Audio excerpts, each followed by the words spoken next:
نبی کریم صلی اللہ علیہ وسلم فرماتے ہیں، حضرت انس بن مالک رضی اللہ تعالیٰ عنہ کہتے ہیں کہ جس نے فجر کی نماز باجماعت ادا کی، پھر وہ اذکار کرتا ہے، پھر وہ تلاوت کرتا ہے، پھر وہ قرآن پڑھتا ہے، اور سورج کے طلوع ہونے پر 2 رکعت پڑھ لیتا ہے، تو اللہ رب العزت اس کو مکمل حج اور عمرے کا ثواب عطا کر دیتے۔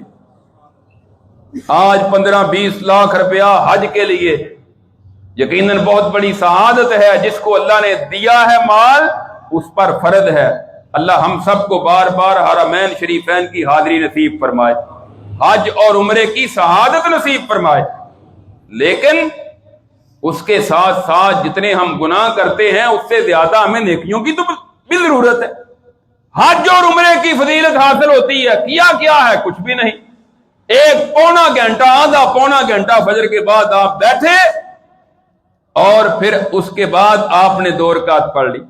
اگر نہیں موقع ملا گھر میں چلے گئے، سو گئے، 8 بجے بیدار ہوئے، 9 بجے، 10 بجے، اسی وقت اٹھ کر 2 رکعت اشراق کی پڑھ لیں، یقیناً اس کی بہت بڑی فضیلت اور اس کا اجر و ثواب ہے۔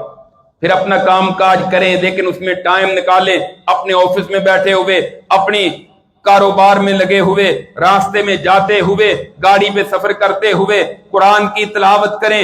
کوشش کریں کہ رمضان المبارک میں کم از کم 1 مرتبہ تو قرآن کریم مکمل کریں۔ ویسے تو قرآن کریم پورا سال ہی پڑھنا چاہیے، پورا سال ہی۔